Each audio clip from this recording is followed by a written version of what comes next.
increase your metabolism, speed up recovery, and it helps you feel full. Welcome to Cravings Control for Fat Loss. I'm your host, Laura Cavallo, former sugar binger, overeater, and yo-yo dieter turned fat loss and cravings coach for hundreds of busy women.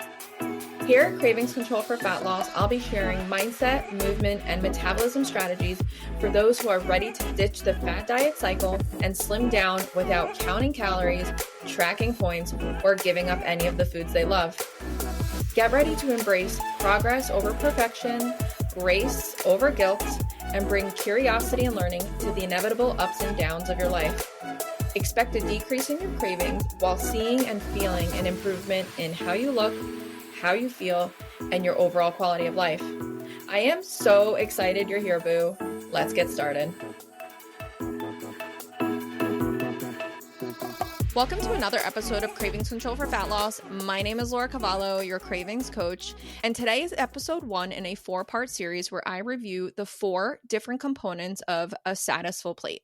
Today we're starting with lean, which stands for 1 to 2 palm-sized amounts of a protein-forward food as we create our Satisfull Plates. If you're not familiar with Satisfull Plates, I want to encourage you to go back to, I think it's episode number 4, we'll link it below, on how to build a Satisfull Plate.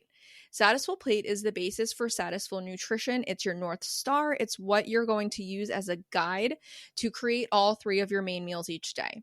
When you prioritize Satisfull Plates, you are able to keep cravings at bay. You're able to stay satiated and satisfied.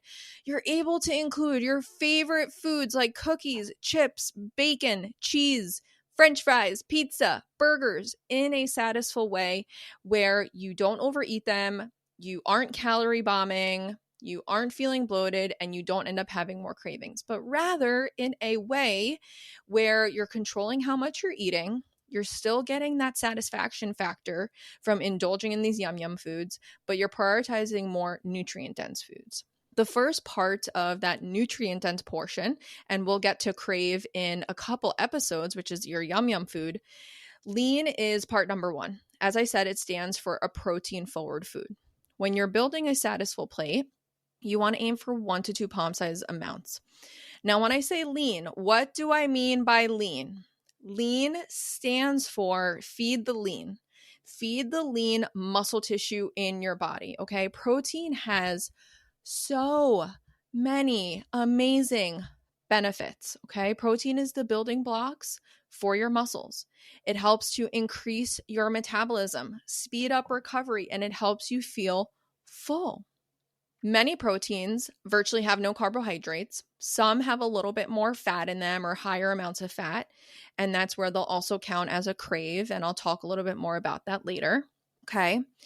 But for each of our meals, we want to be aiming for 25 to 50 grams of protein per meal, okay? Minimum of 100 grams per day for most women. Most of us out there are not eating enough protein. 1 or 2 eggs in the morning is not enough protein. Cheese stick is not protein. Peanut butter is not protein.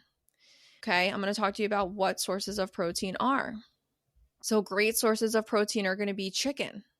Any type of chicken, chicken breast, chicken cutlet, chicken sausage, ground chicken, turkey breast, ground turkey, sliced ham, any sort of beef, pork. Even if it's a little bit fattier, you can have that 1 time per day, fattier cuts of meat. I'll talk about that in our tips below. Ground beef, steak, salmon, fish, shrimp, eggs, egg whites, protein powder, whey or vegan, I don't care. Greek yogurt, cottage cheese, beans, legumes, tofu, tempeh. Oh shit, girl, so much protein, right? So it doesn't mean that your protein has to be lean source of protein. It doesn't have to be just chicken and white meat turkey. It can be a little bit fattier, especially if you enjoy it, right? And it's going to help you stay more on track. And I'll give you a few more tips. So some fun facts about protein that you may not know. And I'm getting these 14 fun facts about protein from bearblends.com, which is a protein powder, but I don't promote it. I just found these fun facts and I wanted to share with you.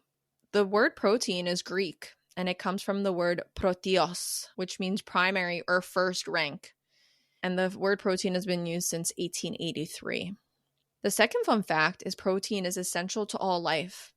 Protein exists in every one of the trillions of cells in the human body. Without it, no life could exist.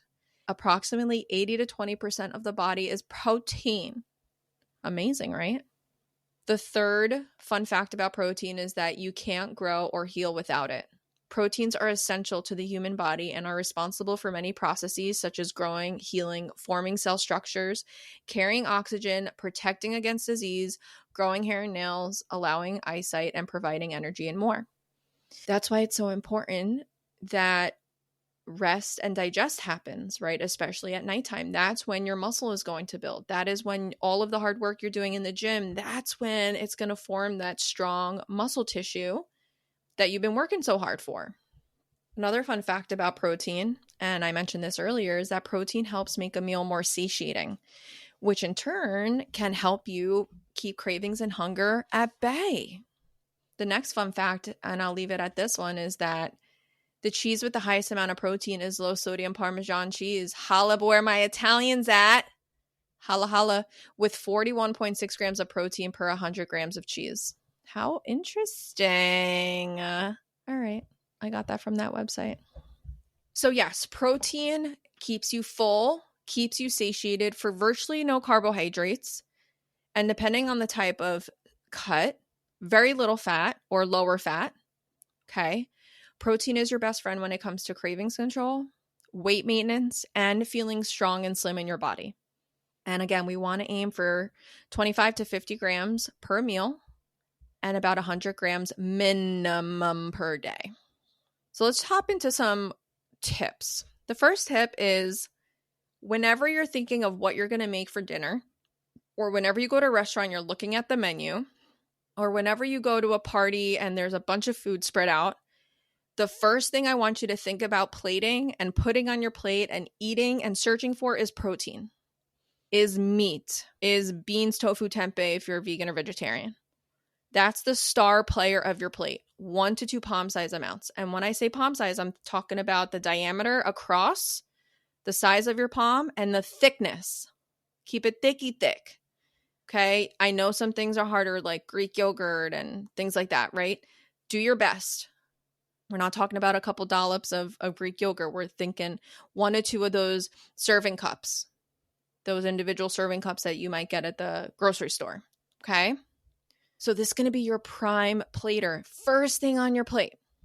The second tip is that even though we don't track our macros or count anything at Laura Cavallo Coaching, I still want you to be an informed consumer. I still want you to read labels. I still want you to know how much protein is in certain foods. I still want you to be aware how much fiber is in certain foods. I want you to be aware of the ingredients. So stay educated. When you are picking up a Greek yogurt, or when you are looking at cheese, or when you are looking at ground turkey, flip it over. Look at the nutrition label. How much protein per serving? Right? If you look at peanut butter or cheese, you're going to see those have a lot less protein relative to the amount of calories because they also have more fat in them. Okay. A lot of the calories are coming from fat in that. Now, conversely, look at maybe ground turkey or chicken breast. Look at how much protein per serving with that. And if we want to take that a step farther, look at chicken or ground turkey, something a little bit leaner, and then a fattier cut of meat like steak. Look at the protein content, look at the fat content, okay? So throughout the day, what you can start to do if you're trying to increase your protein is start to educate yourself. All right, I'm going to have 2 eggs and this for breakfast. Just do a little mental tally. All right, each egg is 6 grams of protein. That's 12 grams. All right, I need to try to get to 25. How can I add this? So let me do a little yogurt cup. All right, that's another 17 grams. All right, now you're getting a little closer to that 25. Stay informed, stay educated. The third tip is when you're making dinners, you don't have to cook special just for you, okay? When you eat Satisfull, you can still maintain the same ingredients you have at home. You're just kind of changing the portion sizes of each one. So let's say your kids love mac and cheese and hot dogs, okay? And you're trying to make a Satisfull plate for yourself. What are you going to lead with? when you're plating yourself mac and cheese and hot dogs.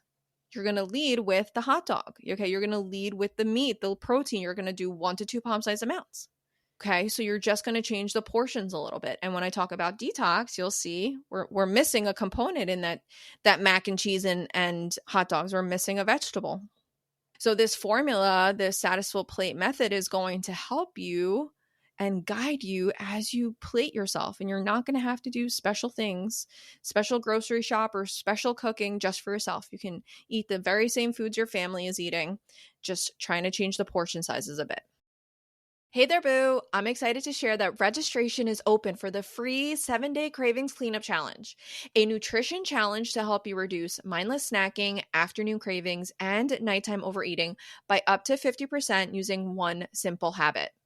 If you're someone who has tried to use willpower, self-control, not keeping foods in the house, just having water or healthy food swaps, and they haven't worked, then this program is for you. This will be the 6th round of the Cravings Cleanup Challenge, and we've helped nearly 80 women so far. I want to invite you to join them and take the first step in your cravings and fat loss journey without the gimmicks, without the fads, and without the stress. Click the link below to save your spot. We start Sunday, February 11th and go through Sunday, February 18th. I can't wait to see you there. The 4th tip is that some protein sources are also going to count towards CRAVE if they have more fat in them. Okay, so things like fattier meats like steak and fattier pork, fattier beef, fattier chicken, fattier yogurts, fattier cheese, pork rinds, nuts, whole eggs, even beans are going to have more carbs, or like beans will have carbs, but those other foods are going to have more fat in them. So they're also going to count as part of your CRAVE food, okay? And I know we're not talking about CRAVE right now. That'll be in a couple episodes. But I want you, again, to build awareness and to understand that not all protein is created equal. They have different macronutrient components to them. So, and this is the 5th tip, is if you are going to have a fattier cut of meat, think about having it for just 1 meal per day. Meaning, if for breakfast, lunch, and dinner, you're going to prioritize your 25 to 50 grams of protein. Maybe for lunch, you have chicken. For breakfast, you do 1 egg with a bunch of egg whites. Okay, so you're prioritizing more protein, lower fat with that egg yolk. For dinner, you can have a steak or something that's a little bit fattier, right? But if you're having maybe like dark meat chicken for lunch, and then you're going to do a steak for dinner, that's going to be a bit more fat than we want in our day-to-day. Okay. And if it happens 1 or 2 days, not a big deal, right? But over time, try and prioritize more of the leaner cuts for at least 2 out of the 3 meals. And you can have one of the fattier cuts or fattier sources of protein for that 3rd meal. Totally fine. Like, I love dark meat chicken. I have it all the friggin' time. But I also have to remind myself, like, all right, let's throw some chicken breast in there. Let's throw some leaner chicken in there, okay? Can't always be eating fattier cuts of chicken if I want to make sure I'm not overeating fat in my day-to-day. The last tip I'm going to give you, and I can't remember if this is number 4 or this is number 5. It could be number 6. There's been a ton of tips in here, is that if you're someone that usually drenches your protein and steaks and sauces and marinades and, things with a lot of like oil or sugar, I want to encourage you to season your proteins with salt, with pepper, some olive oil, some garlic, some herbs, some spices. You don't need a ton of Asian stir fry sauce or steak sauce or, cream of mushroom, and you don't have to fry your chicken all the time, right? Try and play around with more spices, more herbs, salt, pepper, a little bit of olive oil to flavor your proteins, okay? So that you're not adding extra calories to these protein cuts. Now, if you're doing like a pulled pork or a pulled chicken or a barbecue chicken, sure, 1 or twice a week, totally fine. That's cool. Just know that those sauces are going to have some CRAVE, right? They're going to count a bit as CRAVE. Again, building awareness, building understanding, knowing what we're eating, not being on autopilot. So this was a deep dive into part 1, lean. Next episode's going to be all about detox and tips around fruits, vegetables, and what the benefits of those provide. If this episode was helpful, share it with a friend. Share it with someone else who's maybe on their cravings and fat loss journey. Protein is super important for cravings, fat loss, overall health, and helping your body stay strong and resilient. Share this with a friend. It would help me out so much to get this podcast in other people's hands. Thank you so much for listening, and I will chat with you soon.